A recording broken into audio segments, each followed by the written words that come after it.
Hello friends, Anupama में दिखाते हैं कि अनुपमा बहुत ज़्यादा अनुज के पीछे पड़ती है कि उसे बोलना ही पड़ेगा, उसे इस तरीके से वो अवॉइड नहीं कर सकता है। ये क्या चल रहा है, जैसे कि अनुपमा इस घर में है ही नहीं, अनुज इस तरीके से व्यवहार कर रहा है। यहाँ पे अनुज जो है वो बिल्कुल भी अनुपमा की बात नहीं सुनना चाह रहा है, उसे बिल्कुल देखना भी नहीं चाह रहा है। वो उसकी बात अनसुनी करते जा रहा है और उसे छुड़ा के उससे अपने आप को छुड़ाता जा रहा है और वहाँ से जाना चाहता है। पर अनुपमा जो है वो उसे नहीं जाने दे रही है। वो कह रही है कि उसे बोलना पड़ेगा। उसके अंदर जो भी है, जो भी वो कहना चाहता है, जितना गुस्सा नाराज़गी है वो उसमें निकाल दे। वो कुछ नहीं कहेगी, बस वो चाहती है कि वो उससे बात करे। पर अनुज नहीं मान रहा है, वो नहीं अनुपमा से बात करना चाहता है। फिर वो बहुत ज़्यादा बोलने पे उसका गुस्सा फूट पड़ता है, वो सब सामान फेंकने लगता है और फिर कहता है क्या बात करूँ, क्या बात करूँ, मुझे किसी से बात नहीं कर रही नहीं है, मुझे किसी से बात करने का कोई मन नहीं कर रहा है। सब मुझसे कह रहे हैं बात करने को, मेरी इच्छा नहीं हो रही किसी से बात करने की। बहुत ज़्यादा शोर होता है अनुपमा के ऊपर, अनुज चिल्ला रहा होता है। तभी अंदर से डिम्पी, बरखा और अंकुश आ जाते हैं। वो भी वहाँ खड़े होते हैं। वो कहते हैं आखिर अनुज ये क्या कह रहा है। तो अनुज कहता है कि तुम लोग को मुझसे बात करनी है ना, करो, क्या बात करनी है।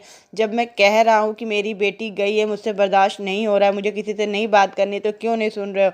तो अनुपमा कहती है कि ऐसे कैसे चलेगा। वो कहता है कि मैं ऐसा ही रहूँगा, तुम्हें क्या मतलब है। वो कहता है कि मुझे अब तुमसे बात करने का मन नहीं करता, तुम्हारा साथ मुझे अच्छा नहीं लगता, तुम्हारी बातों से मुझे छोटी अनु की याद आती है और तुम्हें देख के मुझे ऐसा लगता है जैसे मैं हारा हुआ इंसान हूँ। तुम्हें देख के मुझे अपने हार की एहसास होता है। वो कहता है कि मुझे पहले तुम्हारे संग सांस आती थी, अब पर तुम्हें देख के मेरी सांस रुक रही है, मुझे नहीं अच्छा लग रहा है तुम्हारे संग रहना, मैं तुम्हें देखना भी नहीं चाहता हूँ। ये सब बातें अनुज कहता जा रहा है गुस्से में और अनुपमा पे ये बातें तीर की तरह चुभ रही है। वो उससे ये बातें बर्दाश्त नहीं हो रही है, वो जैसे टूटती जा रही है। वो कहता है उसे नहीं पसंद आ रहा है अनुपमा का साथ, वो नहीं रहना चाहता है उसके साथ, उसे नहीं देखना चाहता है। ये बातें अनुपमा को तीर की तरह चुभती हैं, उसके जैसे पैरों तले ज़मीन खिसक जाती है। वो कहती है कि उसे उस पर भरोसा तो है ना। तो अनुज कहता है था, अब भरोसा नहीं है। हो ही रहा होता है कि तभी वहाँ पे देविका और धीरज आ जाते हैं। वो दोनों काफ़ी खुश हैं, वो खुशी खुशी एंटर करते हैं। पर उन्हें देखते ही अनुज जो है वो कमरे में चला जाता है और अनुपमा को अनुज की बातों से चक्कर सा आ जाता है। वहीं देविका और धीरज आके अनुपमा को पकड़ लेते हैं और कहते हैं क्या हुआ, आखिर ये अनुज इस तरह से अंदर क्यों चला गया, यहाँ पर माहौल अलग सा लग रहा है, आखिर हुआ क्या है। तब अनुपमा जो है वो थोड़ी सी संभलती है और देविका को देख के फूट फूट के रोने लगती है, उसके गले लग जाती है।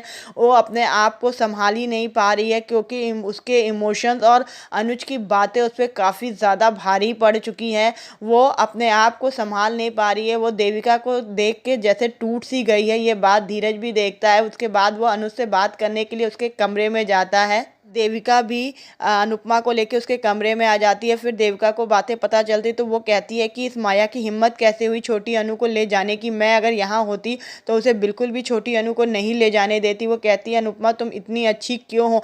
वो कहती है कि जिस अनुज को सिर्फ तुम दिखती थी, तुम्हारे बीच में उसे तुम्हारा दुख क्यों नहीं दिख रहा है। आखिर ये सब कैसे हो गया, तुम दोनों के बीच में इतनी बातें कैसे बिगड़ गई हैं। यहाँ पे धीरज भी अनुज को समझाता है कि ये क्या कर रहा है, अनुज क्यों नहीं समझ रहा है कि भाभी गलत नहीं है। ये होना ही था। जब माया छोटी अनु की बायोलॉजिकल मदर है तो चाहे दुनिया की कोई भी ताकत कहीं क्यों ना खड़ी हो जाए, पर उसे माया से कोई अलग नहीं कर सकता। छोटी अनु को छोटी अनु माया के पास ही जाएगी, ये अनुज को समझना होगा। और ये क्योंकि अनुपमा समझ गई थी इसीलिए उसने ये फैसला लिया है।